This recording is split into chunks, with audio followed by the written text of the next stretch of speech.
All right, let's get to the top point, and it comes in the form of college football playoff rankings chaos. We have chaos again because we have fan bases everywhere screaming, what about my favorite team? Because we see the new rankings, no changes in the top three. That's not staggering to anybody, but we knew we were going to get one major change. Alabama lost. So what does that mean for the Tide? Well, we got the answer to that last night, and now Alabama fans are a little puckered up because Notre Dame is sitting at 9, Alabama is sitting at 10, and nothing feels sure anymore at this point. What you've got is Alabama fans sitting out here, Caroline, saying over and over and over again, yeah, well, look at our resume, look at our resume, look at our resume. I will remind you what we said the very first week we heard from the College Football Playoff Committee. This is an eye test first committee and a resume second committee. What that means is they're going to pick and choose the things out of that resume that make their narratives when it supports their eye test. So what did we get last night? We get Bama falling because the belief is that Notre Dame has better losses. 2 losses at the beginning of the year by a combined 4 points is felt to be a better loss. Are you buying that? It is. It is. I just don't know if I agree with that. I don't know if I'm buying that Notre Dame right now is a better team, nor that they have a better resume than Alabama. The important thing to point out here is every committee is going to be different, and every single iteration of the college football playoff rankings show us things that the committee either values or doesn't value. What it shows me, Notre Dame being over Alabama, is that this committee values quality losses more than they value quality wins. Now, you can argue back and forth all day long about whether that's right or wrong or indifferent. I simply don't agree with it, but that's just is what it is. That's what they are showing us. Because Notre Dame has 2 quote unquote quality losses, which I think is just like the most hilarious oxymoron that we have in sports. They lost to Miami, a top 15 team, and they lost to Texas A&M, a top 3 team and a legitimate national title contender. Another thing that the committee can allow teams to do is to get better over time.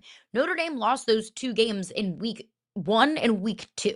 So they've won out since then. The committee can give grace to Notre Dame for getting better week over week.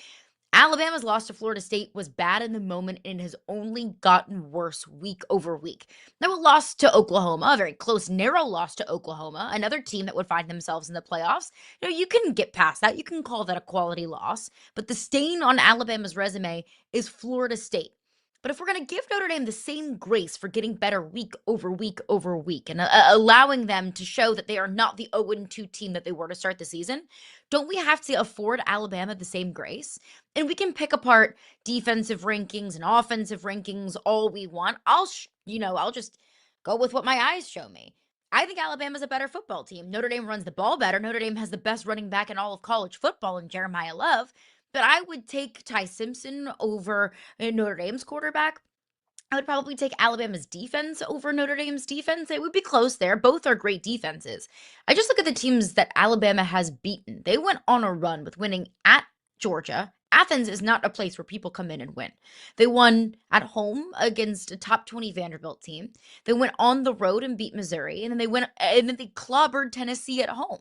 Tennessee, another top 25 team. So that was a stretch of 4 games against ranked opponents in which Alabama won, and in some of these games, Alabama won handedly.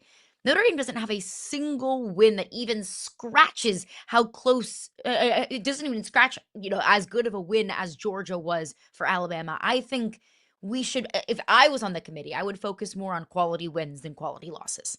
So, look, I as somebody that worked at ESPN for years, one of my favorite things, they have a great group there called Stats and Info, right? The SIG group, Stats and Info group. Mm-hmm. And what I used to do when I really wanted to make a point, and I had to find the right way to make it, is I would go to SIG and I would say, hey, I'm trying to figure out the right way to make this point. Can you find me stats that support it? And that's what they help everybody do at ESPN. Mm-hmm. I think that's an important context here because that's what the College Football Playoff Committee is doing. They're basically looking at it and saying, hey, my eye test tells me Notre Dame's better. Which of these pieces can I find that will support that? And you look at this, Nicole Arbach, who did some really good reporting on it yesterday, says the committee spent most of the time on the grouping of Oklahoma, Notre Dame, and Alabama. Reminded that they group everything in threes as they talk anyway. So, but the important part of that even is, all right, well, Notre Dame's at number 9.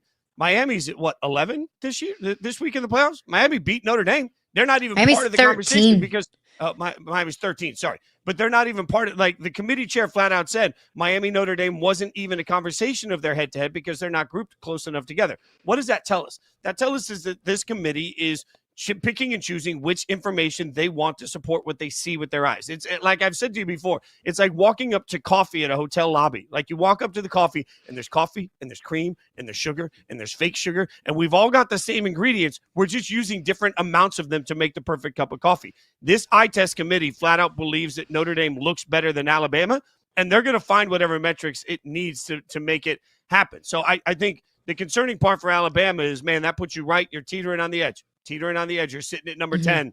You are teetering on the edge. Reminder, Alabama has the SEC championship game ahead of them. If they win that, all of this is moot. If they lose that, we think it's moot, but I don't know. I mean, I know everybody says that Alabama is in no matter what if they lose in the SEC championship game. I don't know with this committee how we can say anything is for sure, especially when you're the number 10 team of the country. So there's a lot left to unpack there. The way that committees view conference championship games, I think, is going to be fascinating. And I don't think that it is black and white and a hard, steadfast rule. I think that we could be looking at individual conference championship games totally and completely different because of all of those metrics.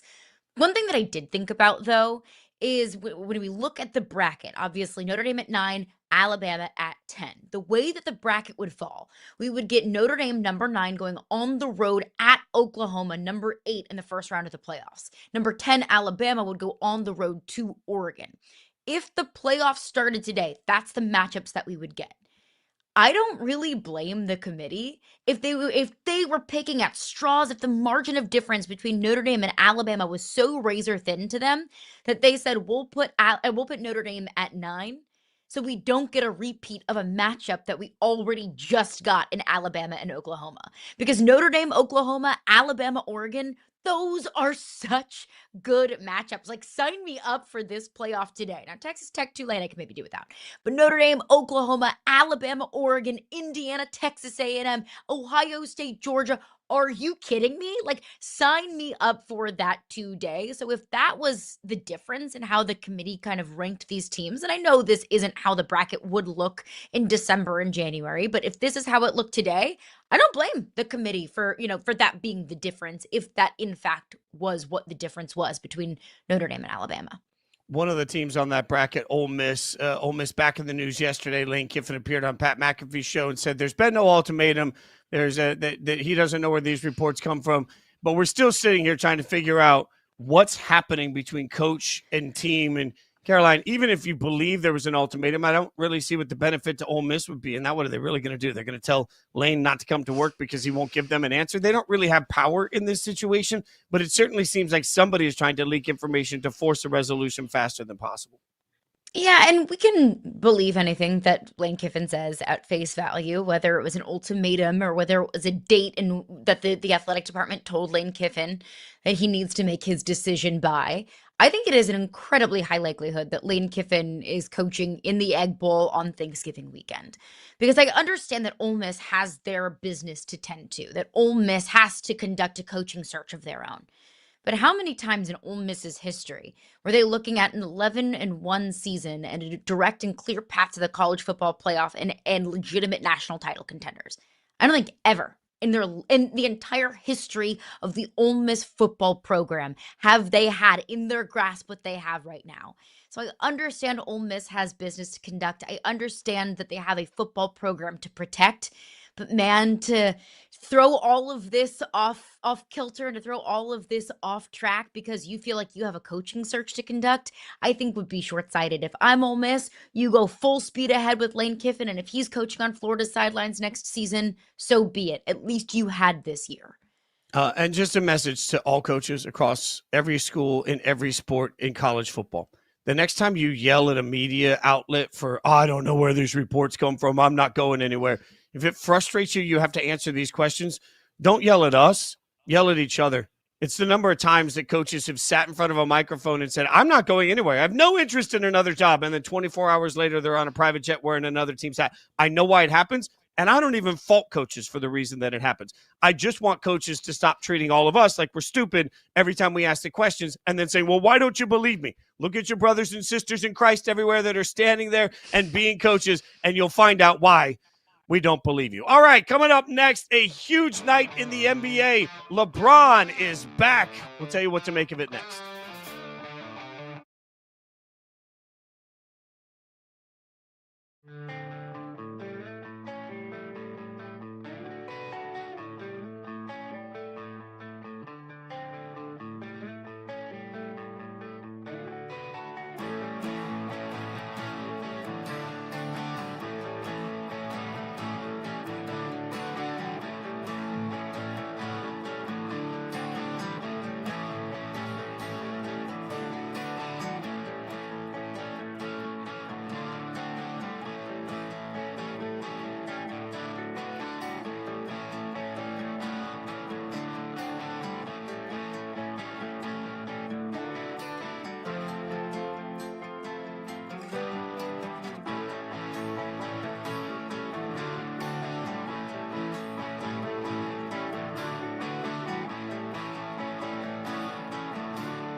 Hey, Jason and Caroline, it's Dan Titus, and here's what happened while you were sleeping in the association.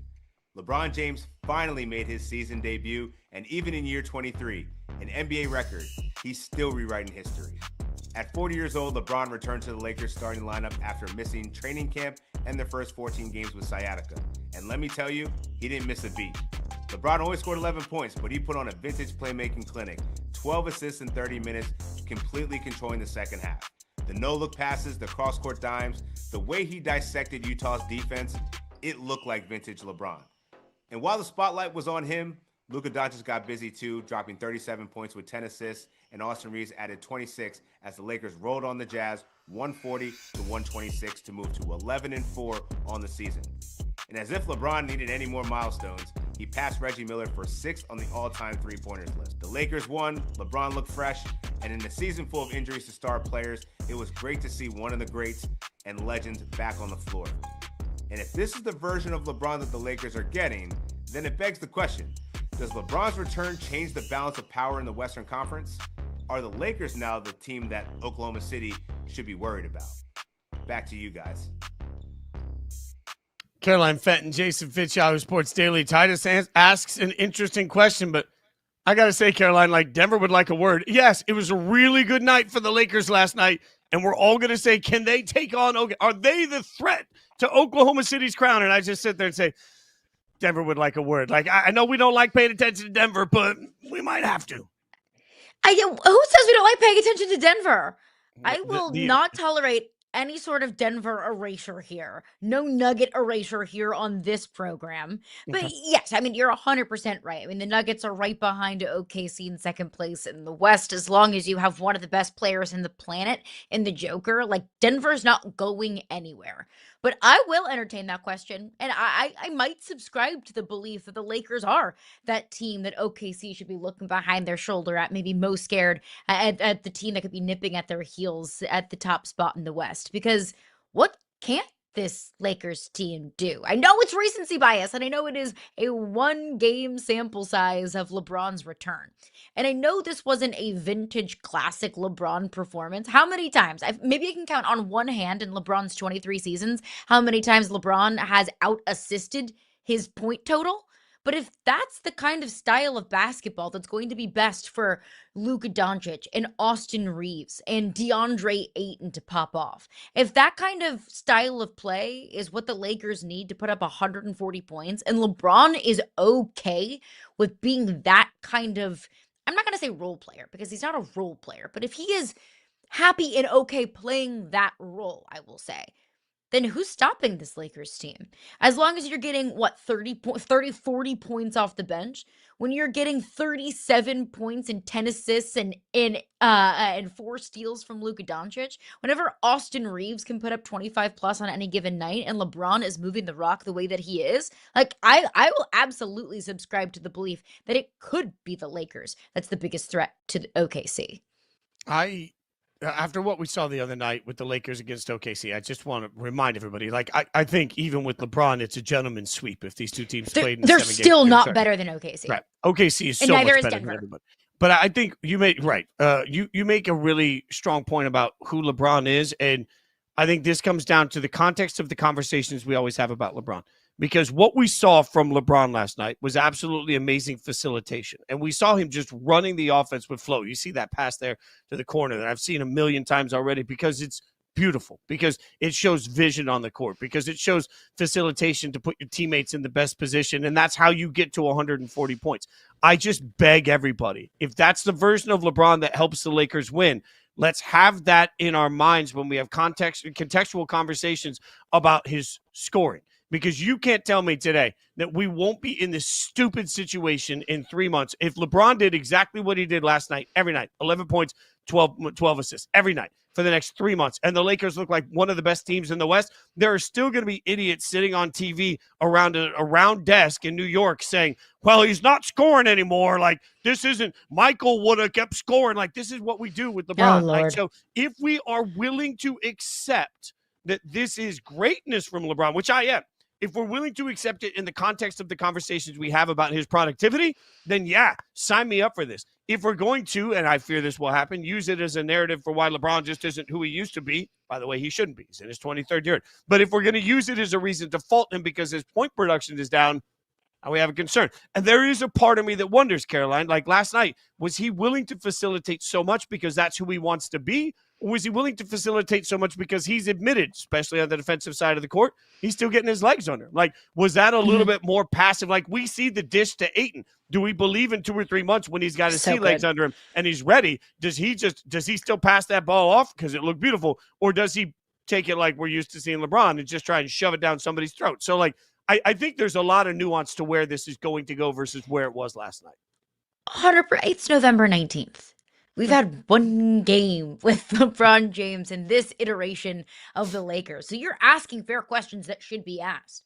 In February, in March, is LeBron okay playing that role that he played last night?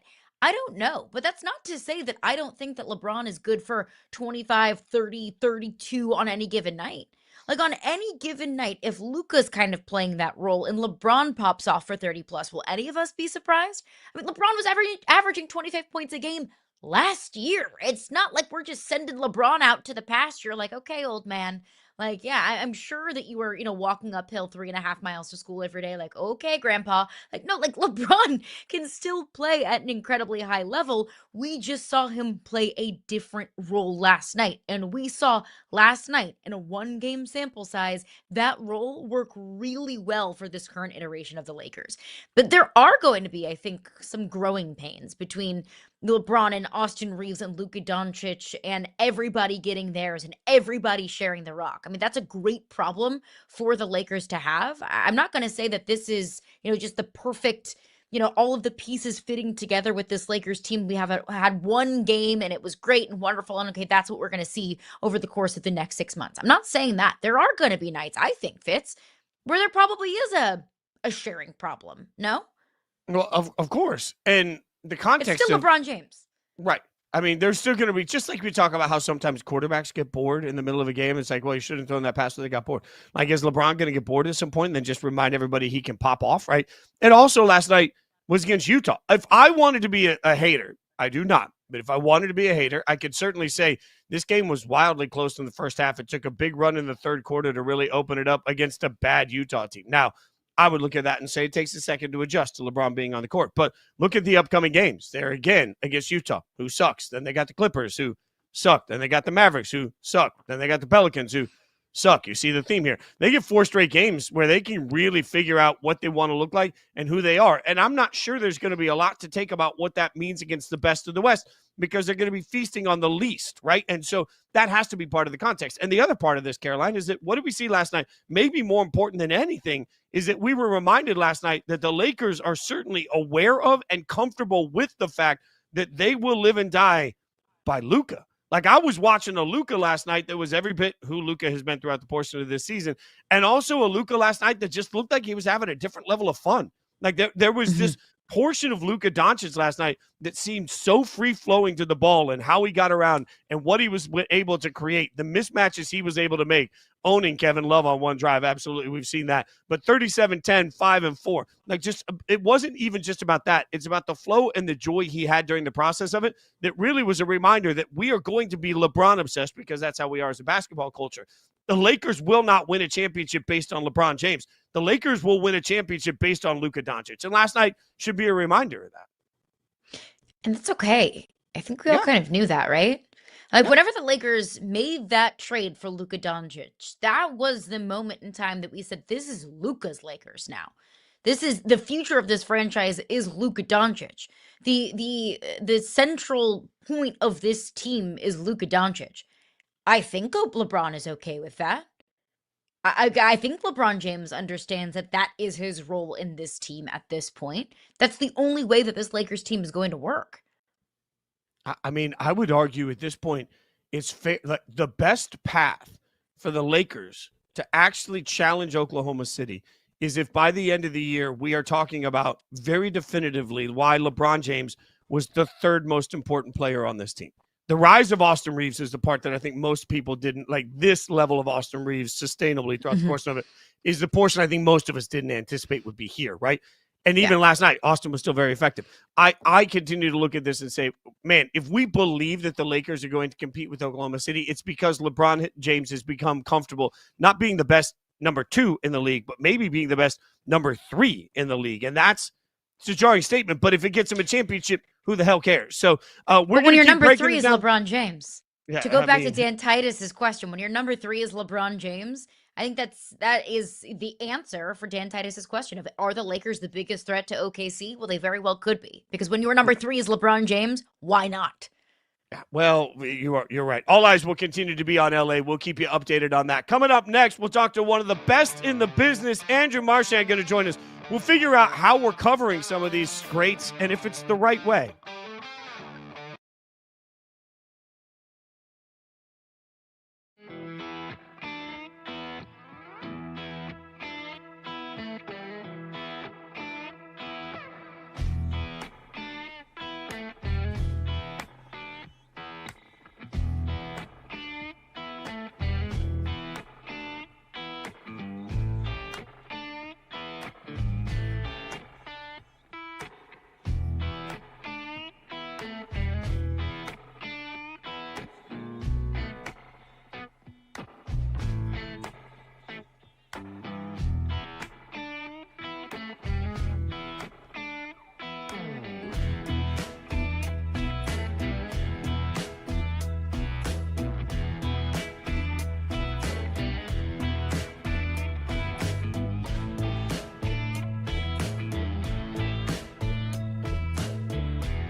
Pick the right Browns game to attend. Hashtag Shedeur Sanders. That from Andrew Marchand, who joins us now. Senior writer for The Athletic, covering sports media. So Caroline Fenton, Jason Fitz, Yahoo Sports Daily. I don't know, Andrew, I feel like maybe this is like being called into the principal's office. We got to make sure we behave because we are with the arbiter of greatness in this business. Why were you at the Browns game? So every year, my college buddies and I, we go to a trip. We've done Minneapolis, Dallas, and Tampa. And this year we went to Cleveland. I think Cleveland's an underrated city. We had a good time. Went to a Cavs game, went to the Browns game, went to the Rock and Roll Hall of Fame, which I recommend highly. Yeah, good time in Cleveland. Real quick, I will tell you, fun fact people don't know, if you have a touring lanyard like that, when I used to get when I was on tour, if you have one of those, you can go to the Rock and Roll Hall of Fame for free. All you have to do is show your touring lanyard, and they let you in. Music business, undefeated. Go ahead, Caroline. There you go. Yeah, it's very cool. Next trip that we make to Cleveland, Fitz, I'll be asking you to maybe overnight that lanyard because, in this economy, I'll get anywhere for free. But let's stick with Shedeur and your trip to Cleveland. The coverage of Shedeur, going back to his college days and then throughout the draft process, and now his time in the NFL, it has truly been larger than life. So as somebody that assesses media and critiques media, what do you make of the coverage of Shedeur Sanders? Yeah, I think it's been mostly appropriate when you look at it. I mean, obviously, when we're talking all of media, I'm not saying every show has done the right thing or every website has done the right thing. But if you think about Shedeur Sanders, he's a huge story. Last couple of years at Colorado, his dad, one of the greatest players, greatest athletes of all time, is his coach. He had the Heisman Trophy winner as his receiver, and they kind of came out of nowhere to be an okay team. They weren't great, but they scored a lot of points, and he's a big story and was supposed to be a first-round pick. He drops, and now he's a backup. And so he has a personality, and I think, again, you could argue, well, he's just a 5th or 6th round pick and he shouldn't, but that's not really the story. It's because he's Deion's son, makes it a bigger deal. The same way Arch Manning's a bigger deal because of his relations to Peyton and Eli and Archie. So stick there for a second. I want to get your thoughts on this because you mentioned Shedeur, and we live in a business where, frankly, we don't make money unless people watch what we do. Right. So where's the line when we're reporting or when we're talking about stories between going for stories that we know inevitably will get views, which is part of our job, but it might not be the most important story in sports. Like there might be things we should be covering that are actually happening on the field, but those actual coverage, deep dive conversations don't get near the eyeballs and ratings that guys like Shedeur do. Yeah, I'd say there's room for everything. I think for shows, TV shows or, they're going to play the hits. And so there's a reason that on ESPN right now on First Take or Get Up, they talk about the Cowboys all the time. There's statistics that show that the Cowboys people are interested. If that's right or wrong, I mean, I could see your point. But a show like Outside the Lines, which, did good journalism, that's great, but people didn't watch as much. And so it's a combination. I do think that you have to cover everything. I know that when I was at the New York Post or at the Athletic, we don't write for clicks. That's always a little thing that people try to throw at you, that you're doing this for clicks. And that's not what we do. Not that but I always say to people, we want you to read. So if the headline is enticing, that's on purpose because we want you to read the story just as you want people to watch your show. So I think there's room for everything. I think sometimes in the opinion space, there's just a lot of people who talk and don't really know what they're talking about. And I think that's where the issues come in. Play the hits. You're not serving sports fans if you don't. But you bring up First Take and Get Up. Fitz and I both worked at ESPN. It's a place that I respect very much, and I have so many great memories there. So it's not an anti-ESPN sentiment, but it does feel like there is a lot of an anti-ESPN sentiment, not just from people within the industry, but sports fans and people who consume ESPN content. Why is there, do you think, such an anti-ESPN sentiment? I think number one, it starts with it was the worldwide leader in sports, and that was self-proclaimed. And but it wasn't inaccurate. It's been the most dominant media company, sports media company, for a couple of decades now, and it's the central figure in almost all of sports. If you look at the power of these sports leagues, it's largely due to the media rights that they receive, and ESPN leads the way in that. And so when you add all that up, I think the other factor is it's 46 years old now, and at 46 years old, you're not as cool as you once were, and so that's an issue. That I feel like you're talking directly to me. By the way, fun fact, they wouldn't let me show my tattoos when I first got to ESPN. Think about how much the world has changed. I wasn't allowed, when I was on First Take, I wasn't allowed to show my tattoos. And now McAfee's out there in a tank top showing his entire body. So the world's changed. Sometimes not even a tank top. Yeah, that is fair. That is fair. What about Stephen A? You mentioned a lot of talk yesterday about the fact that he's not going to be on NBA Countdown. What's the real scoop behind this and what it means? Yeah, that was kind of silly, in my opinion.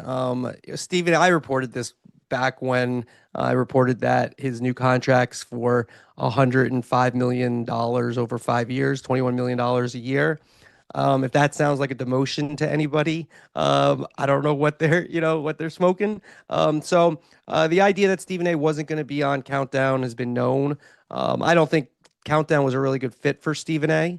I think what you guys are talking about earlier, a show like that should be more in depth, more looking at the game as opposed to the idea that it's hot takes, or they used to show Stephen A going into the arena, and the that wasn't great. Like he's not a player, and you didn't need that. So I don't think that was a great setup for Stephen A. And so, or for ESPN. So the fact that he's off of it makes sense. When they brought it inside the NBA, that's the #1 show. But it's not. Stephen A is just doing other things. He's doing First Take. He's got all his political stuff. He's got his Sirius XM shows. And so that's the reason for it. In his new contract, as I reported back then, when it was earlier in the year, he has 15 appearances that ESPN can decide to put him on the NFL or NBA in terms of these pregame shows. And so he's already done 3 on the NFL, and then we'll see what he does after that. Let's keep in the NBA, because this season the NBA will be on ABC, it'll be on ESPN, it'll be on NBC, it'll be on Peacock, it'll be on Amazon Prime. Anytime I want to watch an NBA game, I have to Google, okay, like what games are on what network tonight? What app do I have to use to watch the NBA tonight? What's your assessment of the NBA being offered on so many different platforms? Is that the future? Yeah, I actually think the NBA did a really good job, because I think this will become second nature for all of us as we go forward. And I don't think it's no disrespect. It's not that complicated. It feels complicated at first, but it's not that complicated. And so when you look at it, you have NBC is going to have Sunday night basketball after Sunday Night Football. So that will be easy to understand. After Amazon finishes Thursday Night Football, it will have Thursday Night Basketball. And then when you look at it, the Mondays is Peacock. Tuesdays NBC and Peacock. Wednesday ESPN. So I guess I don't need to go over the whole schedule, but I think it'll become second nature to fans. And I think they did a good job, because the landscape now, you want probably for a league like the NBA 3 national partners at most. And they did that, and they got the money that they wanted. So you add those 2 things together, and I think what they came out with is pretty good. How's the product been to you so far when you look at some of the broadcasts from Prime and NBC specific? Yeah, I think they've done a good job. I think if you look at the most important hire that was made, Amazon Prime Video, Amazon Prime Video with Ian Eagle as their play-by-player was the best hire that was made. And then when you look on the You look at NBC with Mike Tirico and Noah Eagle. I thought they have good play-by-players, and that's the most important thing with the games. Let's transition into the NFL because it is fascinating to me over the last decade that we've seen nearly every professional league struggle in some form or fashion in terms of viewership. That's a huge thing with Adam Silver in the NBA right now, but not the NFL. Why is the NFL so impenetrable?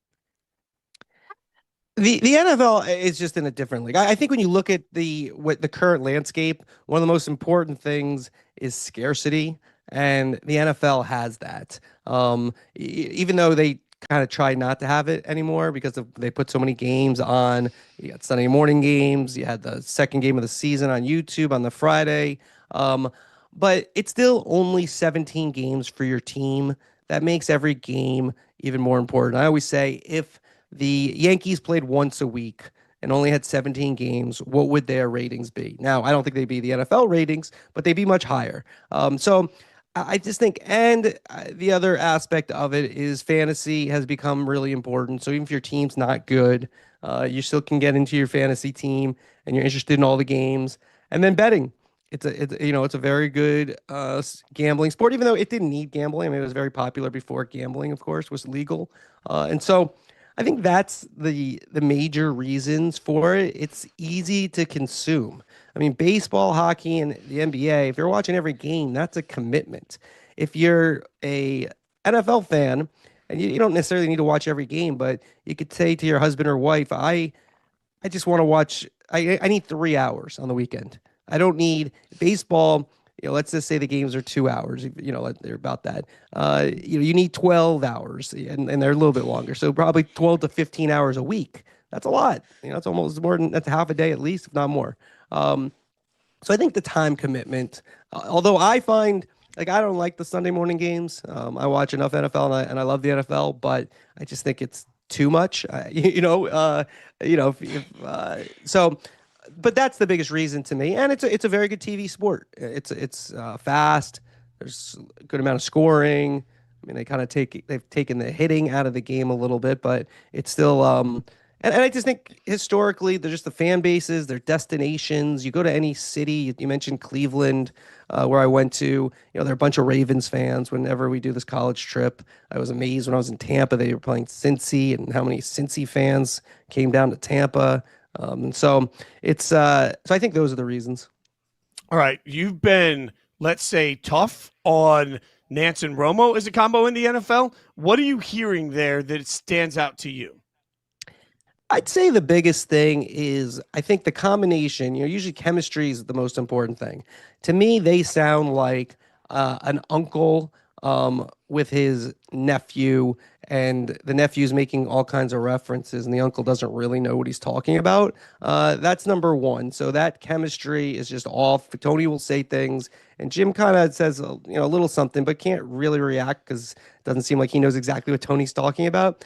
And then Romo, I think he's regressed. I think you look back to 2019, that Chiefs Patriots game, when he was predicting the plays, but not only predicting the plays, but he's just so on top of things. That was one of the great performances ever for an analyst. I don't know if he does the homework that he should. Does he know the teams as well? I mean, they're in a stretch now where they're doing the Chiefs 4 weeks in a row, so he should get to a good read on the Chiefs. And then Nance, he's a golf guy number one. That's what his best that he's best at. On the NFL, if you listen to his calls, they're fine. He's got a great voice. He's Jim Nance, but I don't think he's a tremendous NFL play-by-player. If you look at his history, a little more of a host, where he's excelled. I mean, on the NCAA tournament, he did it for a really long time. There really aren't that many memorable, if any, memorable calls that he had that really stand out over doing it for I think 3 decades. And so those are the issues.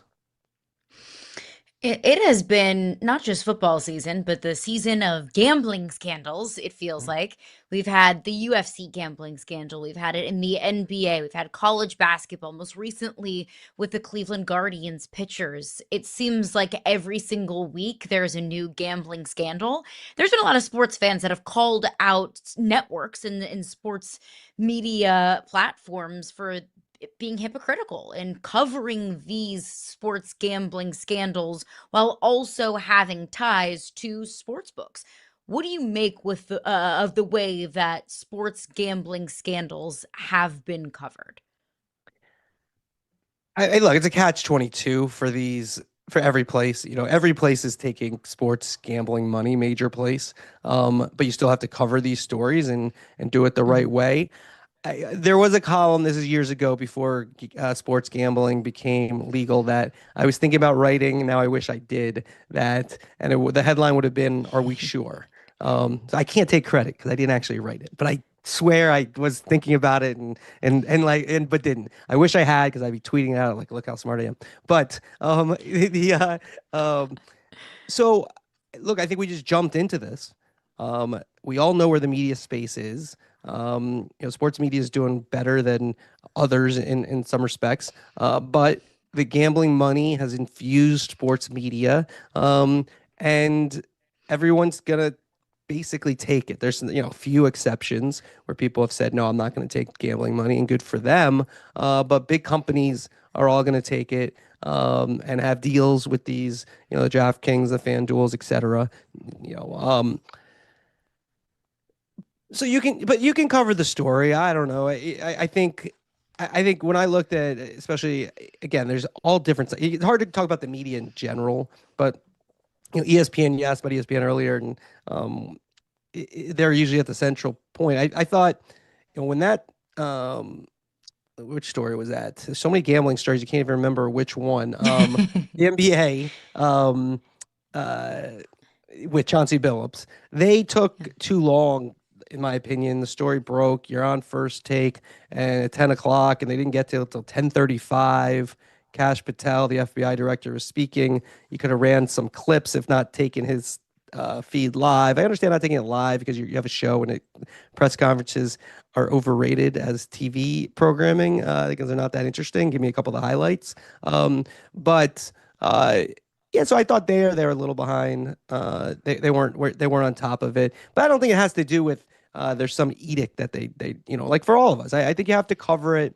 You also have to be careful. I think I covered baseball during the steroid era, and I know after the fact, a lot of people were like, the media did a poor job. And I'm not saying the media did a perfect job, but there were some good stories. Tom Verducci had a big one in Sports Illustrated about Ken Caminiti, and there were others. But the thing about it, you can't just say, like, I could say, I'm not going to say this player, but there's a player who I thought definitely did steroids. If I had to bet my house on this player doing steroids, I would have bet my house that they did. But I can't write that. I can't say that. Besides the fact that you get sued, it's not right because I don't know it.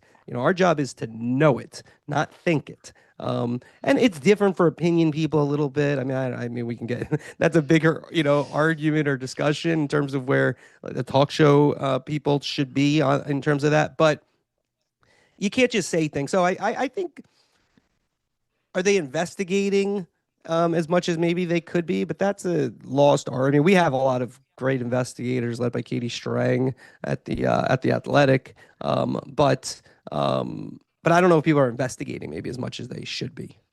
Well, you mentioned the Athletic. That's where you can read him. Also follow him on social media at Andrew Marchand. Andrew, appreciate your time and your insight, my friend. Thanks for coming on and joining us, making us smarter. Yeah, thanks for having me. And I don't know if you can hear, my phone was pinging like crazy. So, and then, it was like, I was breaking back at the news. dog pound. Yeah, I was like in the dog pound. My dog, I don't know if you guys, hopefully you couldn't hear it, but I played through, but it was like, my dog was in the background a little bit, but thank you for having me on. We're a dog friendly show here, brother. We'll never fault the dogs for wanting to get involved. And now you got to follow them on Twitter to see why the phone was pinging. There'll be breaking news, I'm sure, soon. Yeah, Thanks, I don't know, but it was like, I don't know if you guys could tell. Hopefully I kept when it was ping, ping, ping, ping. And I was just like, guys, could you just stop? And actually, I have no notifications on my phone. The only and I don't know how to do it on Slack. I don't really know how to use Slack, but just like my editor Slacks, it does a ping. I maybe could turn that off. But anyways, generally speaking, I don't have all those pings. That was like, I maybe you didn't notice, but that for me on the back here, that was we were dealing with some things. But thank you for having me on. Appreciate it, brother. Thank you so much for joining us. Give your dog coming a pet up for next, we have a lot to get into. Are the Texans hiding in plain sight? We'll answer that next.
Breaking, we're getting 6 edible mascots at this year's Pop-Tart Bowl. 6 edible mascots, 3 on Team Sprinkles, 3 on Team Swirls. Fans get to vote on which mascot team to sacrifice to Mouth Heaven at game's end.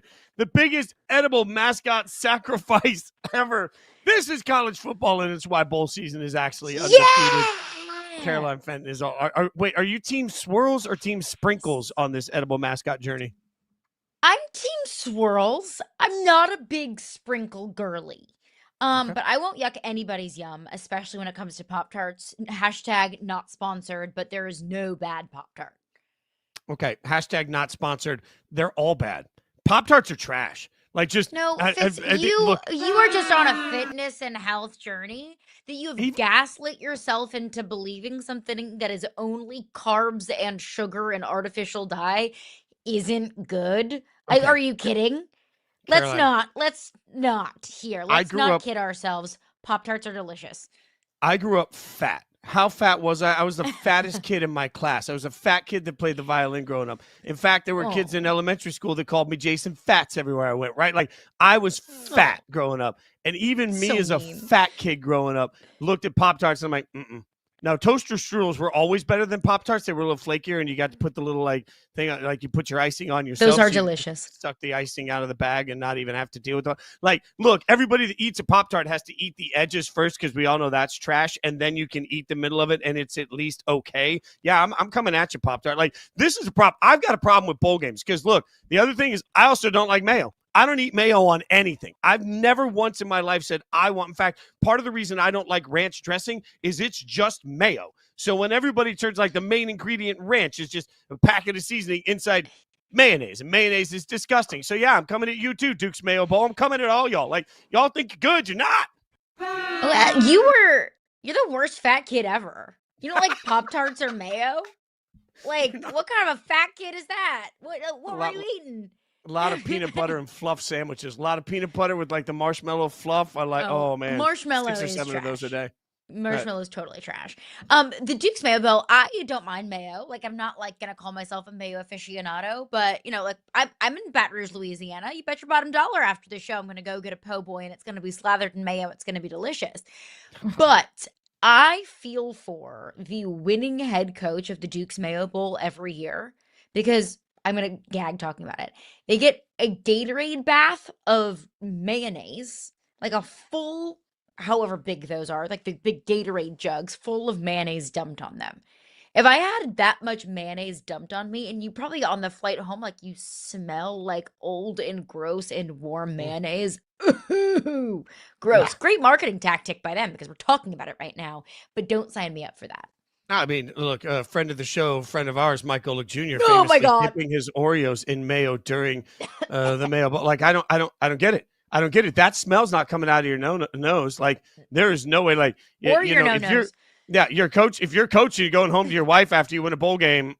She's gonna say like, go shower. Like, you got to do like the whole when you get skunked and you have to like do the tomato bath or whatever. Like, it's got to be the same thing. The one thing we can agree on is Cheez-It Bowl is absolutely epic. Like, because Cheez-Its are absolutely, and they're, you know, that I'm all in for this. I wish I wish, as somebody, in fairness, I'll admit my bias here. Gojo and I did some national TV commercials for Cheez-It. So, yes, I am absolutely biased here. I will admit that. But Prince Chedward back for the Cheez-It Bowl. I just wish that there was a part of Prince Chedward that was edible. Like, I'd be all in on just walking up and taking a bite out of Prince Chedward. Weird behavior. Weird thing to say when you went to eat a member of the royal family. Yeah, Prince Strange. Chedward. His head is a wheel of cheese. You can eat that. Can I eat the actual mascot version of him? Oh man, what if they actually made the mascot head of cheddar? Like aged cheddar. Like I'm talking like the type of cheddar that you take a bite of and you have to Isn't the Cheez-It Bowl in Florida? Imagine being the man inside of that mascot, a cheddar wheel of cheddar head. Like you put your head in a wheel of cheddar, and it is. I know it's in January, but it's still Florida. Like it's still toasty.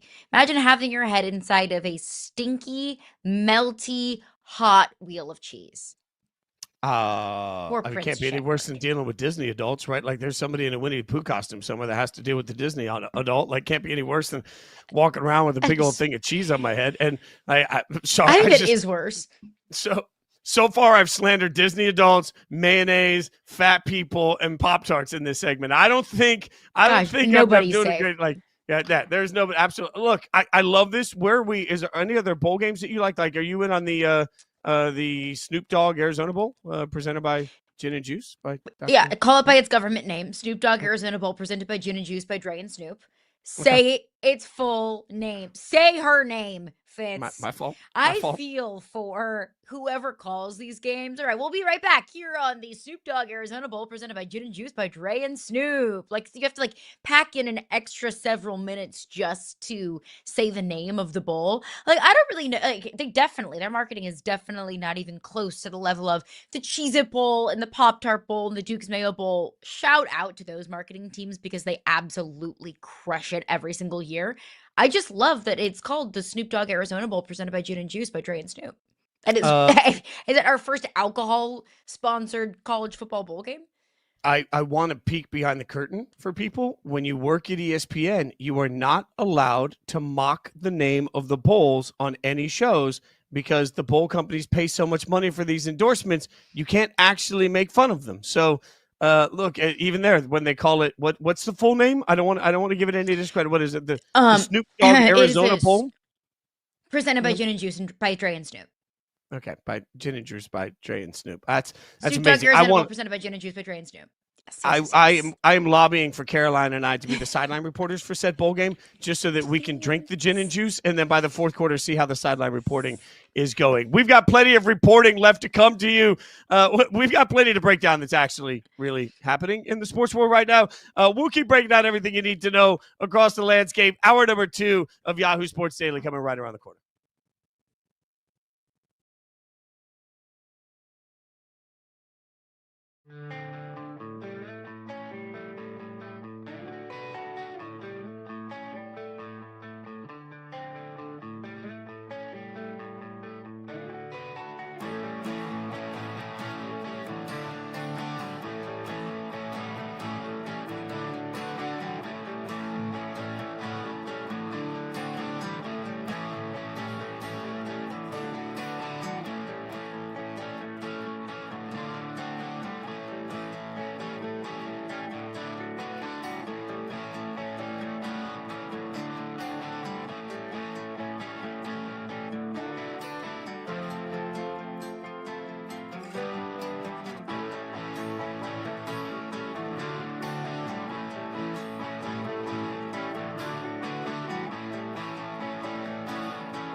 you don't want to miss Tom Rinaldi's sit-down interview with John Cena as John Cena's retirement tour continues across the WWE. And we're going to talk to the man, not Cena, the man doing the sit-down right now. Tom Rinaldi joins us. Tom, I will say quickly for the world, one of the nicest people I've ever had the chance to work with, one of the most talented people I've ever had the chance to work with, and he joins us now. You see him all over the place, Fox Sports, NFL Sundays, Big Noon. You've seen him everywhere. Tom, you're sitting down with Cena. I love this. When I ask you this tough question, in your entire career, like if there's one sit down, you could tell the whole world this is the one that hit me the most. What's the best sit down you've had with somebody? Wow, that is such a hard question. First of all, it's great to be with you guys. Fitzy, it's great to see you. And you should never talk about anyone else's talents, considering all the talents you have in other venues and musically and everything else. You're amazing. Caroline, great to be with you as well. Absolutely.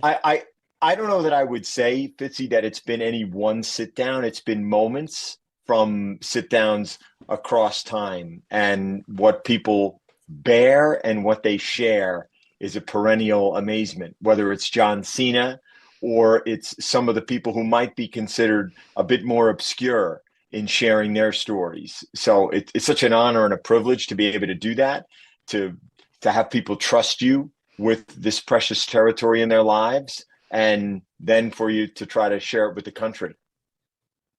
And like you just said, you've had the wonderful privilege of getting to talk to so many different types of people and sports figures throughout the year. Have you noticed a difference in covering athletes, or maybe how athletes open up to you over the years? I think now athletes are far more aware of their power to present themselves in exactly the venue and the shape that they want to. But having said that, that's a great shot there with the king. But having said that, I will say there's still just great value in what quote unquote traditional legacy media and the tremendous reach that it has. When people who have done this for a long time, and I don't mean me, I mean the producers and the editors and those who are involved, to share someone's story.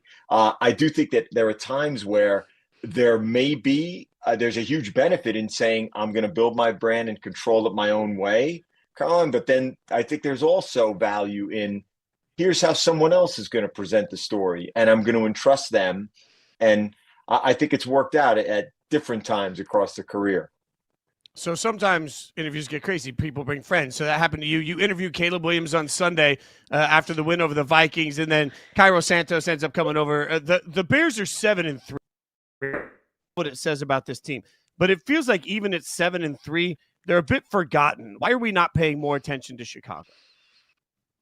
I'm going to push back at that, Fitzy, and ask, why do you think they're forgotten? That's interesting. Tell me why. It feels like it's 7-3. Like the conversations we have about other 7-3 teams, or even the elite teams in the NFC, are so different. Like the Bears, maybe it's because I hear so often that they're lucky that the last second finishes have been this way, or we're still waiting to see something from Caleb. It just feels like there's more doubt stacked on the Bears than there are even on comparable 7-3 teams or the best in the NFC.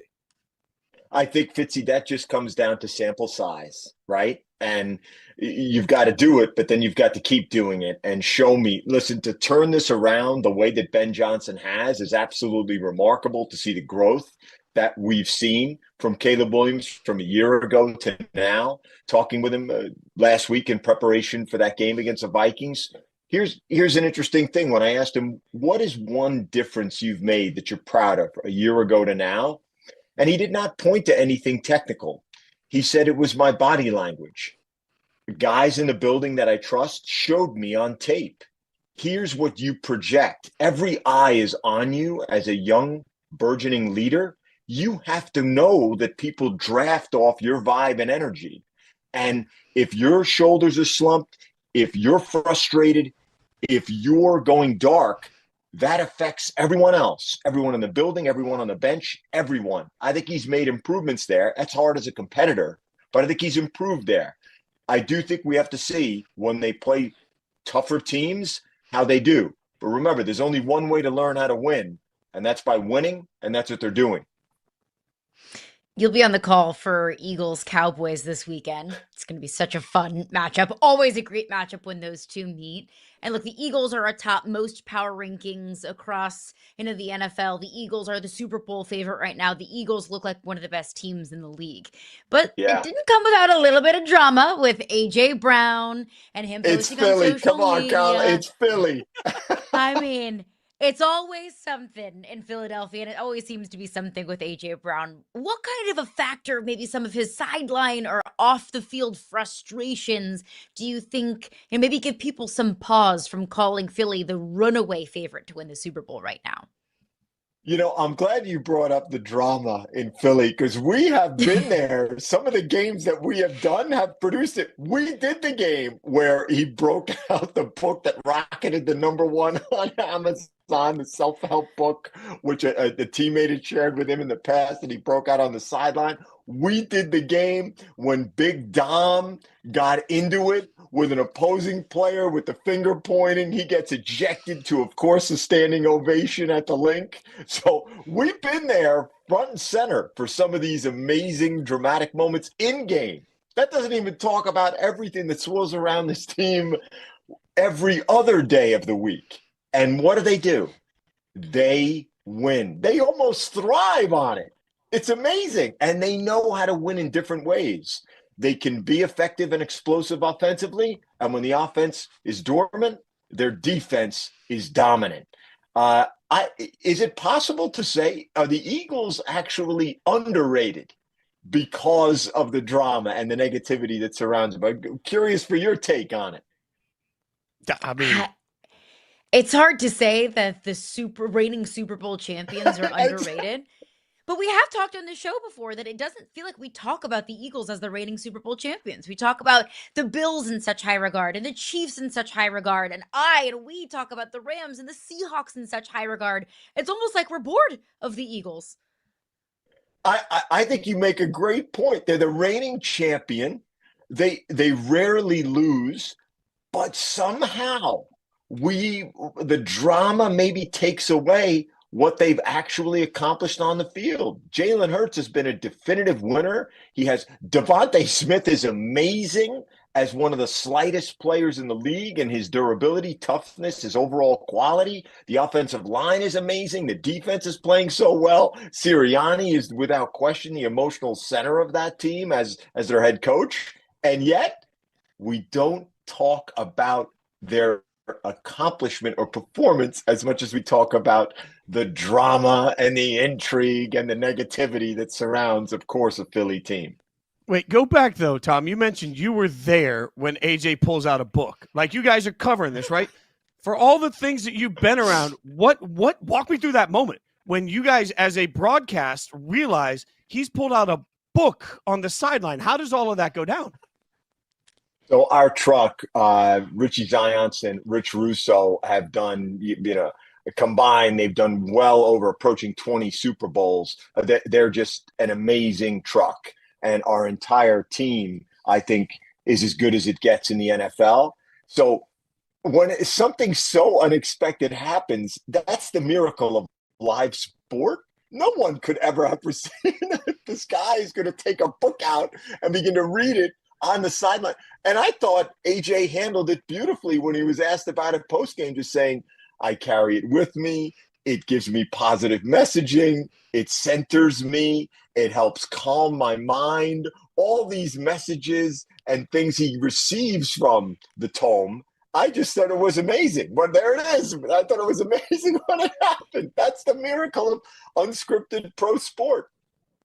It's so good. And this league is never without drama. And that's why we love it. On the field, off the field, it's full of drama. And we can't get enough of it. But one thing that was also full of drama as well was the World Series this past year. Blue Jays and Dodgers, you covered the World Series for Fox this past year. And I thought this past World Series was absolutely fascinating. You look at Shohei Ohtani and Yoshinobu Yamamoto and Vlad Guerrero Jr., international stars in Major League Baseball. And creating, faces of the league and certified superstars for international players has been a little bit of a struggle for some other leagues, but in Major League Baseball, they are the faces of the league. Why is that? Why does that not seem to be a problem to make, stars out of international players in Major League Baseball? Well, I'm so glad you brought up the baseball postseason, Kyle. I mean, it was just it. You can make the case that it always delivers, but this was just so rich with storyline, and then with the fact that you have the endless game three, you have an extra inning game seven, you have Shohei, the biggest star in the sport, right, who is hitting home runs and striking guys out. You have Vlad Jr., who entered the season, guys, saying his goal was to win a World Series ring so that he could give it to his father, the Hall of Famer who never had the chance to do it. You have Kershaw, who's going to retire. I mean, there were so many great storylines, and then the games delivered. They were outstanding, including Game 7. How good is Joe Davis? I mean, how good is he? How good is Smoltz? I mean, I just think the booth is outstanding. And baseball has that drama that on any pitch, the game can turn. And it happened multiple times in Game 7 with a home run no one foresaw, with great defense, did the guy get a big enough lead? Did he have enough space from third base? Is that what? There were so many great moments when you dig down. And I don't know what you guys think. I'd love to hear. Are dynasties net positive or net negative for a sport? I think they're great for a sport because they're polarizing. That's what the Dodgers are. What's your take, guys? Yeah, no, I think it gives you something to root for, and eventually it gives society something to root against, right? Like, we love greatness as it's being established, and then we seem to love watching people try and tear down greatness after it's been established. So, I mean, we've made the argument on this show a few times, Tom, that, Shohei specifically with the Dodgers, for all the people that want to say the Dodgers are killing baseball, I'd make the argument that Shohei with the Dodgers is part of what's propping baseball up to me. I'll ask you this as somebody that covered this World Series, and you've covered so many events, an impossible question. Where does this World Series rank in your sort of lexicon of moments I can't believe I was on the field to be around? Where does this one rank? Wow. I mean, it's very, very high. Again, because if you're going to draw it up, right, again, to go back to the essence of any child's dream is extra innings, World Series, tight game, who's the hero? And that happened, which I think is remarkable for the way the game played out, especially considering Toronto representing an entire country, the Dodgers, as you said, a dynasty, all of those things. I will say, though, one of the greatest events that I've ever had an opportunity to be a part of, Fitzy, is and will forever be, and I was there for the Kick Six. I've been around for, I'm old as dirt, so I've been around for a lot of great events. I'm still struck by the way people responded, and I'd like to get your take on it, emotionally, to Tiger with his final the Masters win in 19. The number of people who reached out to me and said it moved them as deeply as it did. And I always ask people why that is. Why did it resonate with you? But it's probably the event that is brought up to me more than any event that I have ever covered or been around for. Would love to get your take on whether it resonated with you guys and why. I mean, isn't this at some level because so many people grew up with Tiger? Like, I feel like you fell in love with the sport around this individual. So to watch, again, we love dynasties. Like, we love the rise of greatness. We love the teardown of greatness. But then to have that, I always use this analogy, that Hulk Hogan, like, you think he's left for dead and all of a sudden the arm comes back up and he's working his way back up on that. Like, I think, Caroline, there's this moment of like, we watched his fall, and now we're watching one more pop to greatness that I think probably makes me. Tom, I hadn't thought of it, but Caroline, I think that makes sense to me. Yeah, it feels like a good old American story of the comeback. A guy that was larger boy, than we life. Love that, Caroline, don't we? We love really the comeback. We really do. And I'll ask you, as somebody who has told so many moving stories, who has brought all of us to tears, who has humanized sports in any professional league or at the college level, from Tom Rinaldi's perspective and in your opinion, what makes sports great?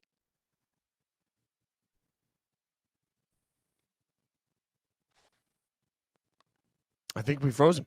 I think he I froze broke out. him. Like you broke Tom Rinaldi. The what makes Sorry, sports great everybody. broke Tom's out. Tom's like, that's it. It's too tough a Tom's like, question. enough. Yeah, that's enough for look, me. Thank you so much. I don't know if we have Tom back. We'll try him one more time here, Tom. The question that Caroline asked is, what makes sports great? I don't know if Tom can hear us, but we'll try this. Oh, we tried. We tried again. Broke him again. I want to again give huge thanks to Tom Rinaldi for joining us. I want to remind everybody that you can check Tom out, obviously, on Big Noon. You can watch him across the Fox coverage of the NFL. I said it before. I'll say it again. One of the kindest, most talented people I've ever had the chance to work with on game day. The year that I was out there, he truly shaped a lot of my broadcasting career. He's just a great individual. So a huge thanks to Tom for hanging out with us. We'll have him back, I'm sure, to continue to tell us more stories whenever he's willing and ready and able. All right, coming up, we got a lot more to get to, including some college football news out there. Is the Big Ten ruining college football? We'll explain what we mean next.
Our very own Ross Dellinger tweets out, in a meeting today in Charlotte, Power Conference commissioners saw a presentation from Big Ten on a 24-team playoff format. Officials agreed to keep further exploring formats beyond 12. SEC officials, as they have said publicly, support 16. Caroline, Fenton, this isn't the only. I mean, we've also got the Big Ten out here trying to make private capital deals and equity deals to support the conference. What do you think? Is the Big Ten trying to ruin college football? Well, I'm going to be careful with this one because I've already been accused of having SEC bias. So let me just slow this down here a little bit. The Big Ten isn't trying to ruin college football, but what they are doing is trying to make fetch happen when nobody wants fetch to happen, okay? Nobody wants a 24-team playoff. Nobody wants that. I'm on LSU's campus right now. I can look out onto LSU's campus. I would love to go walk out in the middle of campus and poll as many possible people, and I will ask them, yes or no, do you want a 24-team playoff? And I guarantee you 95% of people will say, no, why do we need one? We just switched to 12. We just tripled the size of the college football playoff last year. Can we let it breathe? Can we figure it out? In year one, it had some major flaws, so adjusted for year two. So can't we just let this play out? Can't we adjust the flaws of 12 teams before we expand to 16, before we expand to 24? I understand it's for money. Every question You might ask about any change that's happening in college sports. The answer to that question is probably money, because it lines the pockets of athletic directors and universities and conference commissioners. It's money, and I get it, because it's not SEC.gov, it's not Big10.gov. Like, college football and media partners are in it to make a profit. I understand that. We all understand that. But at some point, there has to be an intersection of it makes us more money, but it's bad for the sport. A 24-team playoff right now is bad for college football, because we don't even know if a 12-team playoff is good for college football. So the Big Ten keeps trying to throw out all of these things that it's just, I understand their bottom line. I do. I understand that they are in it for the best interest of the Big Ten conference, and they should be. But quit trying to do things that nobody wants. Nobody wants a 24-team playoff. It's too much. If you're gonna have 24, let's have 132 teams. Let's have every single team in all of college football compete in a playoff. Let's not even have a regular season. Okay. I hear you. And I will remind the world, like you get accused of being an SEC homer, as do I sometimes. I'll remind the world, I went to Juilliard, a music school. Our football program is still undefeated. All right. Juilliard football has never lost a game because a bunch of music nerds don't have a football program. I grew up in Vegas, a UNLV basketball fan. And I will say loudly and proudly, I don't really care about the group of five. I watch UNLV football. I don't really care about the group of five. All right. So now that I've given any biased conversation, care about your favorite team, and I don't care about your favorite conference. Now that I've said that, I really don't have a problem moving to 24. Like, look, at the end of the day, I think it's all about money and it's all about eyeballs, right? And so this is where people will say, well, the ratings will be down. Against what? All a college football playoff game would have to do for ratings to make it worth it to media partners is outdraw a college football bowl game. And when people tell me that bowl games are useless, I remind you, what else would be playing at 3 p.m. on ESPN in the middle of December that would get the eyeballs that bowl games get? It's not about getting the same eyeballs as the NFL. It's about getting more eyeballs than a repeat of SportsCenter. That's what actually drives the media value of bowl games over and over and over again. We talked about it when I was at ESPN. Like the Sarsaparilla Mowers Bowl or whatever it was didn't have to outdraw any of the other NFL things that were going on. It just simply had to outdraw the 3 p.m. edition of SportsCenter that was running that day, or the second repeat of First Take. And as long as it does better than that, it's profitable. So now, if I'm going to talk about 24 teams in the college football, all it has to do is outdraw the Sarsaparilla Mowers Bowl, and it's going to be profitable, which means that there's going to be money to be made. And frankly, I might sit around and watch the Sarsaparilla Mowers Bowl because I like college football. I love college football. I love watching it. I'm definitely watching a playoff game, even if it's two teams I don't care about. So, like, I hear you that nobody wants a college football playoff game, but also I don't think that people have the self-control to not watch a college football playoff game. So I think what the Big Ten is doing is just ensuring that their brand is included in everything. How do you make sure that the middle class of your conference doesn't get forgotten about? You put them in the playoffs. And the only way you're going to get consistently the opportunity for Nebraska, maybe someday Wisconsin, the Michigan States of the only way you're going to have any shot at keeping those brands relevant is to expand the college football playoff so that they can be a wild card team. And we'll look at that wild card team and say, well, oh, shucks, they're still in the playoffs. And that will keep the brands relevant. So I hear you that most people don't want a 24-team playoff. But unfortunately, so many people will watch a 24-team playoff that it just feels inevitable. Like, at some point, nobody wants more NCAA tournament games in March Madness, but we're going to get them. Like, it's just because we don't have the self-control to say no. Do you know when the national championship is this year in a 12-team playoff, Fitzy? I think it's the last weekend of January, without looking at the calendar, without cheating. It's being held on January 19th. 19th. Okay. Do you know what happens the next week? The AFC and NFC championship games. And then do you know what happens 2 weeks later? The Super Bowl. The Super Bowl. So when you add 12 more teams into a postseason, you're not going to move the season back. The season already starts in August. So when you add 12 more teams into the playoff, you have to expand, how long your playoff spans. Like, you can't have teams playing, multiple college football playoff games on 2 or 3 days rest. So you're going to have to expand the college football playoff calendar out to potentially even 3 weeks. I hear you on all they have to do is outdraw the Idaho Potato Bowl. Okay, done. Check. If Ohio State and Georgia play, that's going to outdo the Gasparilla Bowl. But is that going to outdo Lions Eagles in the NFC Championship game? Is that going to outdo Colts Ravens in the AFC Championship game, I've said it before, I'll say it again. If you go up against the NFL, you will lose. And when you have hundreds of millions of dollars tied up into these media rights deals, I don't think that they want to get in the business of losing. And I don't think that college football wants to put games on an obscure time on a Thursday or a Wednesday just to avoid the NFC and AFC championship games. So I'd be careful about expanding the field, because then that expands your calendar. Yeah, but imagine the marketing opportunity, because the AFC and NFC championship games are both played on a Sunday. So imagine your marketing opportunity of, we're going to play our semifinal on Saturday, Super Bowl Sunday, college football championship Saturday, the day before. It becomes a whole football championship weekend. And then the other side of it is, you're right. I do not believe, because of attendance in schools, and this is still, colleges, I don't believe that they could start the season substantially earlier. I don't believe they can and still get kids in the seats because of the way, the school year starts. These are still students that fill the stands, even if we don't believe the athletes are actually students anymore. They didn't come here to play school. Right. So, but I do wonder if you don't look at college football and say, hey, let's start August 1st. We'll get a month ahead of the NFL. We got a month. Football, you want to tell me the month of August, we wouldn't be just starved for the opportunity to watch football games in the month of August? And so, that's when you give me Ohio State versus Florida State. I mean, people would flock to that in August. I would take it 100%. I would 1000% take it. I think that college football, before they talk about expanding the playoff, needs to figure out its own calendar, because we are now talking today about a coach potentially leaving in the middle of the night, in the middle of the season, when they are 10-1 and have a direct path to the playoff. We are now talking about players, Sam Leavitt, the quarterback at Arizona State, talking about leaving right now and entering his name into the transfer portal while we're in the middle of the season, because that's the way that the calendar lies. Let's figure out all the other issues in college football before the Big Ten prioritizes keeping all of their media broadcasting partners happy. They have the most rich broadcast deal in all of college football, but nobody is watching it. If you look at the list, at the rankings, there is one Big Ten team in the top 10 most watched teams in college football this year. One, and it's Ohio State.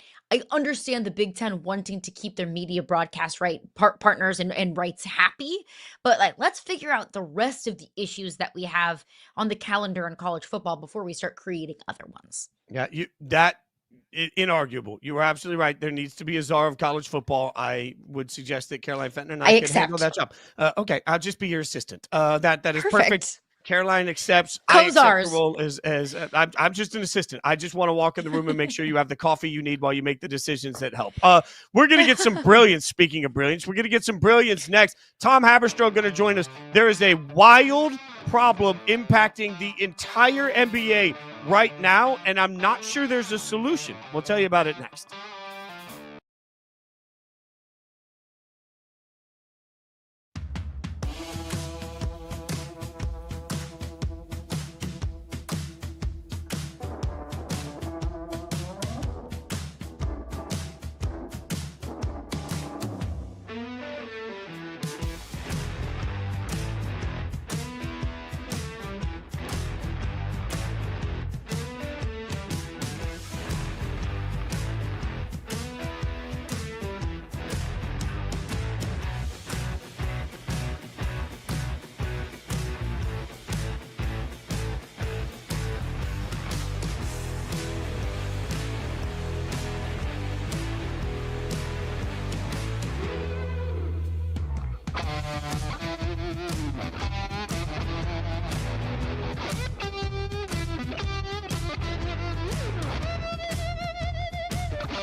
Tom Haberstroh tweeted out new at Yahoo Sports. NBA star players are missing twice as many games as they did in 2023-24. Wemby Ja now out tonight on NBC, that we knew. It's gotten so bad that nearly half of all NBA stars are injured now. We're going to bring in Tom to talk about it. You can obviously check out the Big Number. New episode drops later on today. Tom, we appreciate you hanging out with us. It looks worse than ever. Is it worse than ever? Yeah, it is. We've never seen anything like this in the NBA. And, typically in the NBA, we see a couple guys injured, banged up at this point in the season. Historically, about 80 to 90% of stars will be playing. Right now, it's about 58%. That's astronomical. The injury rate has gone up, doubled since 2023 among star players. And just so you know, I'm using the NBA's official criteria here, which is if you've made the All-Star team or All-NBA in any of the previous 3 years, you're considered a star by the NBA's official designation in their player participation policy. So that's when I'm talking about stars missing so many games. That's the pool of players I'm talking about. It's LeBron, it's Luka, it's Wemby now, it's Jalen Williams, it's Shai Gilgeous-Alexander.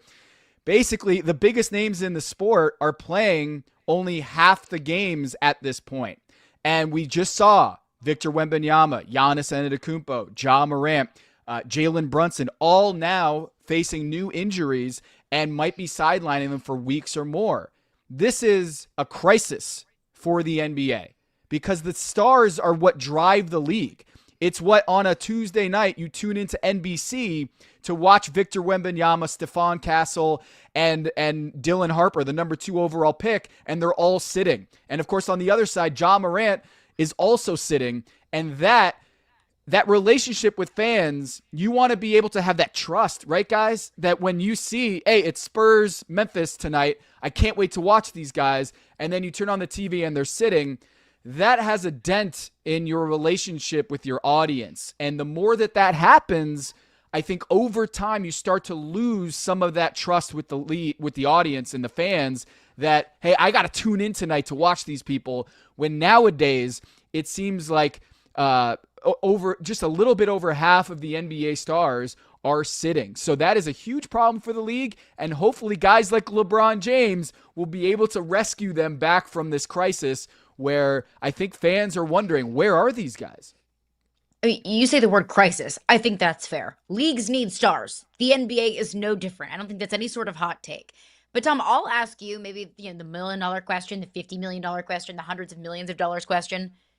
Why? Why are we experiencing injuries at such a high clip this season? Yeah, 213 games lost due to injury to NBA stars already this season. We haven't even hit Thanksgiving. Crazy. And we've already gotten 200 plus games. 2 years ago, Caroline, that number was at 100. And that was even high. Okay. So typically we would see like 20, 50 games lost due to injury by stars back, 20 years ago, 30 years ago. And now it's at over 200 at this point. So something's going on, right? And it's a big mystery around the league that medical professionals, trainers, athletic trainers, coaches, players, executives, they're all trying to solve this mystery of why does it seem like we can't keep these guys on the floor? And what most of the conversation starts to circle around is the pace of the play. Pace meaning how fast the game is now and the geometry of the game now, where Caroline, bigs, Jokic, Wemby, you name it, Alperen Şengün, these star bigs are now having to defensively guard out towards the three-point line. Pick and rolls are being started at half court now, whereas in Patrick Ewing and David Robinson, those days, you'd just go to the paint and you'd bang down low and you wouldn't have to cover so much ground now. So because of the pace of the play, that you're playing super fast up and down the floor, because teams with analytics have realized the best way to score is when you got numbers in transition. And so every team is trying to jump out in transition when they have a numbers advantage. And that over time has created a culture, coaching culture, playing culture of trying to run as fast as you can all the time. And not only that, the three-point shot has expanded the geometry of the game that bigs, Giannis, Miles Turner, they're trying to play 30 feet out defensively and guard all these actions. I don't know if you guys saw this highlight a couple days ago when Wemby is guarding Stephen Curry out on the 3-point line and trailing, running miles around the floor trying to defend Steph Curry. I ask you, in what era before this one would you ever ask Manute Bol, George Miroslav, Yao Ming, Arvydas Sabonis to guard Isaiah Thomas, Jason Kidd, or any of the other star point guards that are running around the floor? We would never ask 7-footers to do this. And yet now in today's era, not only are you running in these track meets up and down the floor that OKC and Indiana established in the NBA Finals last year, but you're also asking some of these bigs to play like guards. And skill-wise, it's great. It's great theater. It's great TV to see a 7-footer play like a guard. But we have to ask ourselves, is the human body able to withstand this for 82 games? And that's why you hear Steve Kerr last night at Tuesday's game talk about how the pace of the play is just something that he doesn't think is sustainable for today's NBA. And he really hopes that everyone can come together to find a solution. And I think we all know what that solution might be. It's just whether all of the stakeholders are willing to cut the games from the schedule, and that might mean a decrease in revenue. And that is the ultimate question here.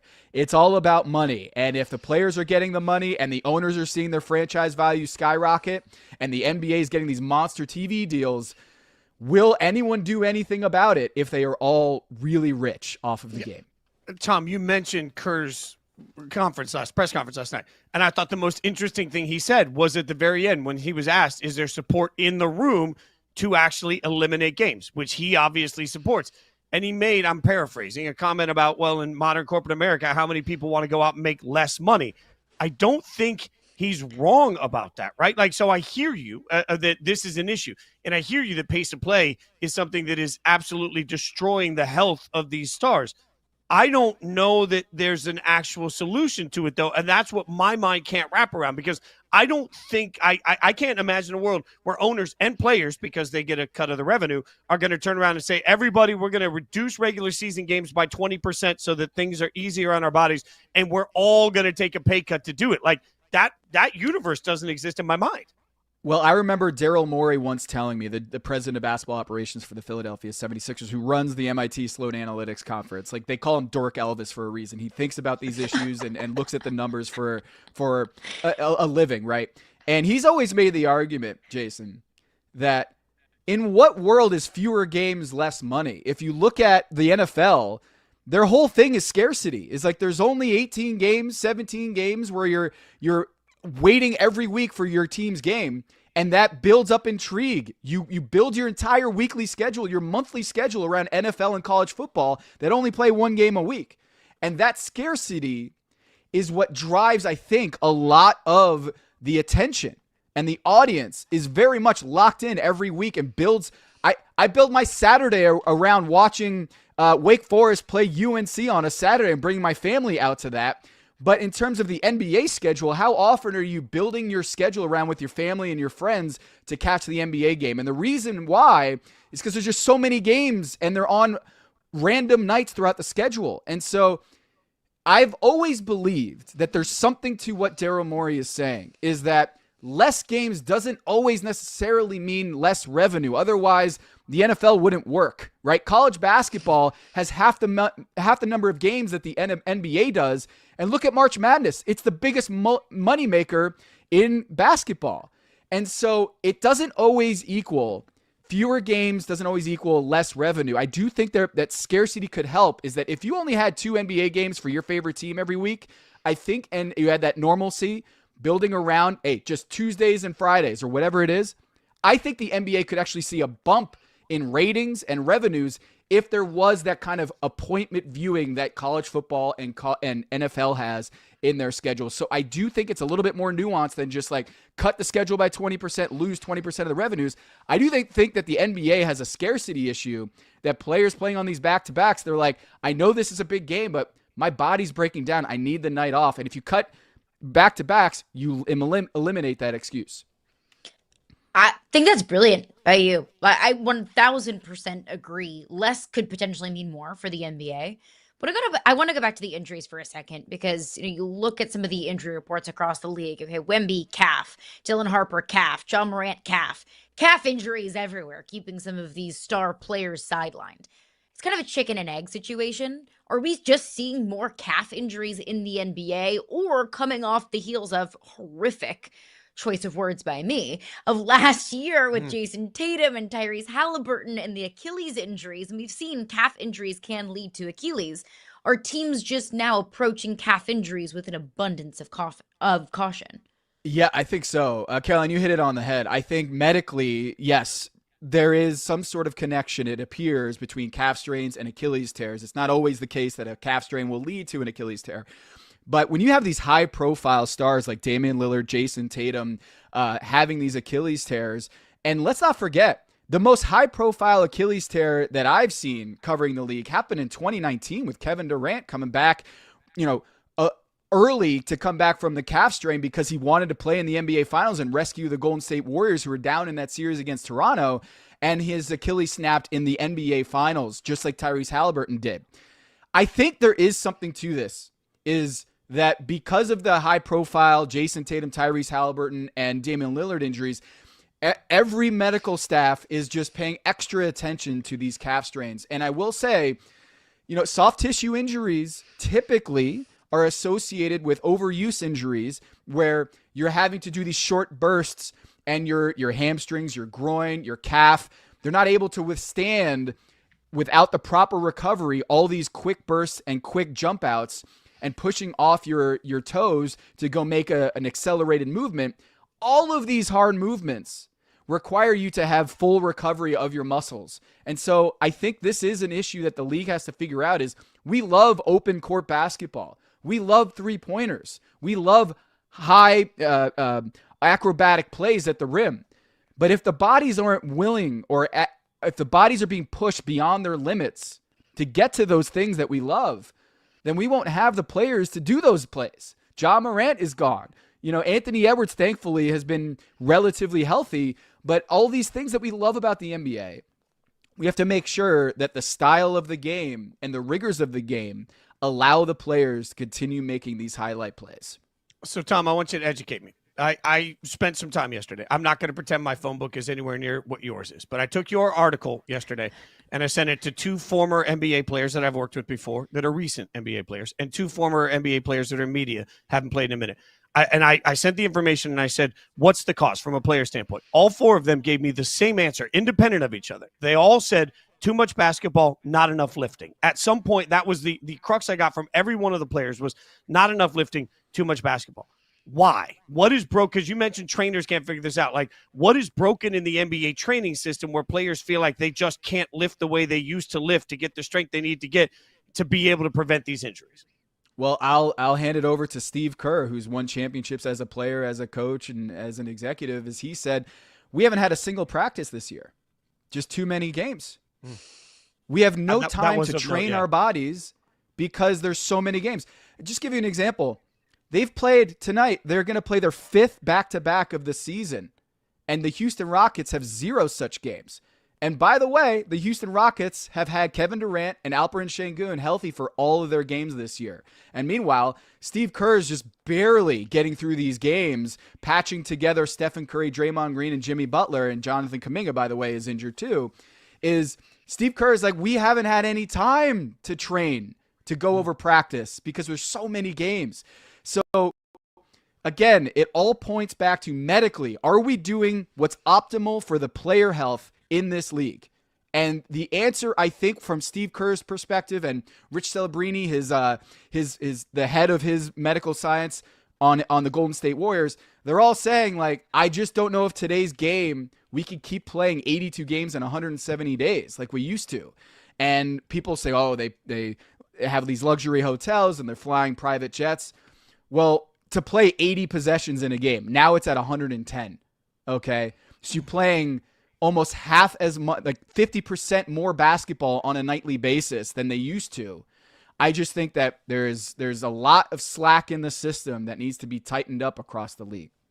Real quick, Caroline, I will say, Kerr did say last night also, 17 games in 29 days in 13 different cities. Just so everybody hears that. 17 games, insane. 29 days, 13 cities is what they've dealt with. Go ahead. For a team whose average age is like 50. It's unsustainable for anyone in the league, especially when you're dealing with a bunch of vets like the Golden State Warriors are. Talk about a lot of injuries. One guy we haven't mentioned is someone who's dealt with injuries a lot in recent years, and that's Anthony Davis. We learned that he will extend his period of rehab for the next 7 to 10 days, even more, 7 to 10 days.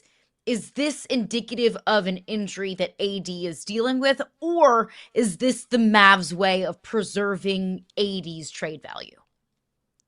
I think it is the latter. You talk about preserving his trade value. I think if you see read the tea leaves here, the owner, Patrick Dumont, who just fired Nico Harrison, right, who was responsible for bringing Anthony Davis in. So he wants to disassociate from Nico Harrison, is now stepping in, and you're seeing headlines of owners having to get medical reports before they sign off on Anthony Davis playing.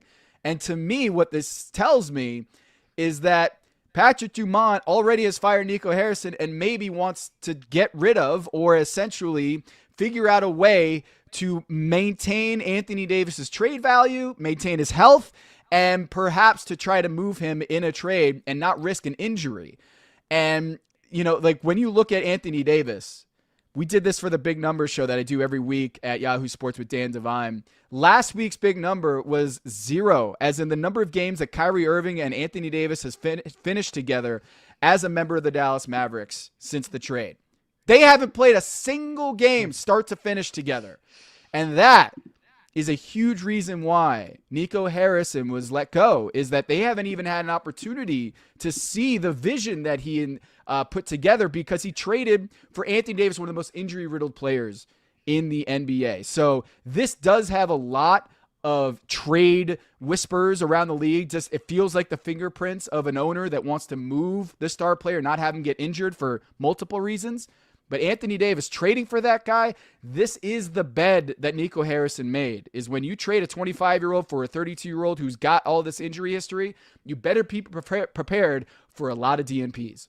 Which is why you should listen to The Big Number. A new episode drops today. Always doing great work. Follow him on Twitter, X, Tom Haberstroh. Tom, appreciate your insight. Great reporting by you. Great information. Really interesting stuff. Thanks for hanging out with us. You got it. Thanks so much, great Tom. Stuff from Tom. All right, coming up next, teams in the NFL that are hiding in plain sight. We'll tell you about it.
CJ Stroud is on the practice field. Now, there is an expectation that he will not clear concussion protocol. We're still trying to figure that out. They've got a Thursday night showdown with Josh Allen and the Bills. But either way, it should be noted that right now the Texans, using Davis Mills as their quarterback, have found themselves at 500.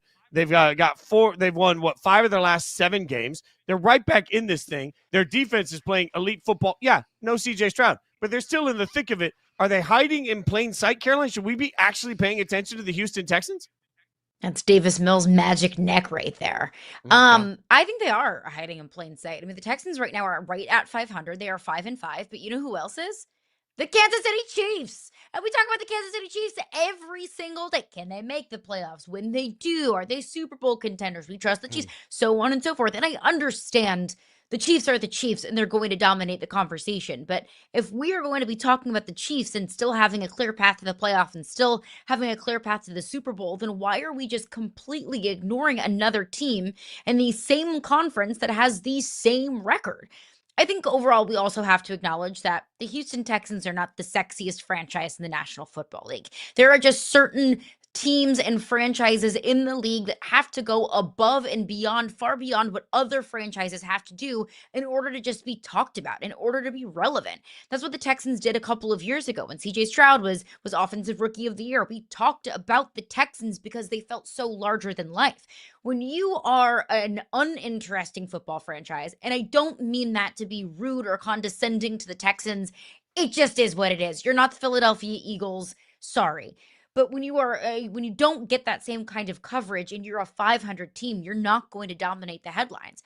But I think we need to talk about the Texans a little bit more. I'm not going to force that into the conversation because they can do that themselves. They have Indianapolis upcoming, they have Buffalo upcoming, and they have Kansas City upcoming. Those are their next 3 games. Oof, by the way. But if they're able to knock off one of those 3, heck, even 2 of those 3, then the Texans will find themselves in the conversation. The Texans, although we are, kind of sleeping on them, although they are hiding in plain sight, they have the opportunity to reveal themselves. Yeah, I don't think we're sleeping on them because I think we're going to find out that they suck. Look, they've got 5 wins. They got 5 wins. 2 of those wins are over the Titans. So, okay, great. One of those wins was a weird, improbable comeback win over the Jags that looked icky. Okay. And then a win over Cooper Rush and the Baltimore Ravens. Huzzah. Like, I mean, I'm sorry. I love Cooper Rush. To me, this defense is great. This Texans defense is absolutely spectacular. I do not trust the Texans to score a bunch of points. So when you look at what's coming, I don't think that they stand a great chance against any of the teams that you mentioned there that are any good. They're not on the same level as the Bills, the Colts, the Chiefs. They have the Colts twice, by the way. I'm not sure that they're even on the same level as the Cards and the Chargers. They'll beat the Raiders. Congratulations. But the Cardinals. Yeah. The Cardinals. If we're going to nitpick who the Texans have beaten, can we nitpick who the Cardinals have beaten? And also who they've lost to? Yeah, you talk about, the Texans beat the Titans. The Cardinals didn't even beat the Titans. The Titans are the worst team in the league. The Cardinals are basically Spider-Man meme. Like, they're not a very good team, but instead of getting lucky, they've gotten unlucky. Like, they're 2 teams that have had weird, they've been flipping the same coin. It's just one of them's been getting heads every time, and the other one's getting tails. And, you guys can decide which one the win is on that. Let's take a look at... Better to be lucky than good. Yeah, you are right about that. What about the Carolina Panthers? Are the Carolina Panthers hiding in plain sight? They are hiding in plain sight. I mean, the Panthers right now, they're a half game back of the Tampa Bay Buccaneers for the top spot in the NFC South. I believe the Bucs are going to win the NFC South and win the division and find themselves in the postseason. But if the Bucs keep losing, which they've been doing a lot of that recently, I believe they lost 3 of their last 4, and the Panthers keep winning, even if it's in weird and fluky ways, if they keep winning, this is a much tighter divisional race than I think any of us are talking about or any of us want to acknowledge. So yeah, 100% they are. And shout out to Carolina Mike, because he has been the most exciting part of this Carolina Panthers season. If you had 150,000... Tell me you found him on your social media. Yeah, it's my favorite part of this Panthers team. Yeah. Oh, wait, that's not enough to buy a team. It's a banger. I was just letting you go. I was just letting you cook. When you've got a chef in the kitchen, you let him cook. You are absolutely... 150,000. It's such a good song. Okay. I agree that they're being slept on. I just can't figure out why they're being slept on. I mean, the fact is maybe it's just because there's not a lot of brand relevance to the Carolina Panthers. But when you have a first overall pick that has a game the way Bryce just had, that usually gets some level of, oh my God, Bryce. I mean, look at that. 10 of 14 on throws at 10 plus yards against Atlanta. Like, those are huge numbers. Bryce was absolutely great. And by the way, there's Super Reeky because Rico Dowdle has been the answer for so much. He's a Super Reek, Super Reeky, Super And Reeky. that tweet right there, like, let's point out that was on 10+ yard throws. Yeah, that's not 10+ yard overall on the day. That was 10+ yard throws. Like, Bryce Young just broke a franchise record set by Cam freaking Newton. I think it's because we all as a football society have just already given up on Bryce Young, and there's nothing that he can do in a single game that can make us change our minds. All right, so what about the Bears? Because we keep saying that the Bears – I saw the Super Bad meme. I don't know if you've seen this yet, where, the two cool kids from Super Bad are like the Bills and whoever else, and then, like, McLovin comes around the corner and he's the Bears. Like, we're not respecting the Bears at all. Like, I don't know why we're letting the Bears – like, maybe it's because they're just lucky. Maybe they're not good. They're lucky. But like you said, better to be lucky than good. Yeah, I mean, they weirdly enough are, which is so strange because we're talking about the Chicago Bears, like one of the premier franchises in the NFL.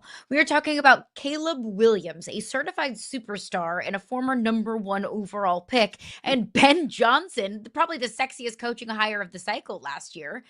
That is so funny. But That's it's like, why aren't we talking about the Bears more? I think what more do the Bears need to do? What really makes me mad, which is a lot of things apparently this week. What really makes me mad is that last year, every single metric showed you that the Commanders were wildly lucky all year long. And their quarterback was helping them win games they shouldn't have won. It's why all the offseason projections had the Commanders taking a step back. But last year we were like, this is a team of destiny because they find weird ways to win. And now we're like, no, the Bears just suck. They're just finding weird ways to win. Like, I don't know why. I don't know why everybody's just sitting here saying, but on the Bears is just so wild to me this year. But and if you look at their upcoming schedule, they do have plenty of opportunities to do that, oh my goodness kind of thing. When you have 2 opportunities against the Packers, I mean, if the Bears take one of those games, I think, okay, you have to start putting them on notice. They have to be a little bit more on the national radar. I think they can beat the 49ers. The Lions, why not? I mean, the Eagles, that will be a tough sell. But, I mean, there's plenty of opportunities, like we mentioned with the Texans, for the Bears to prove themselves that we should be talking about them more. Even if they lose both of those games to the Eagles, the game to the Packers, and the game to the Lions, that's only 4 losses.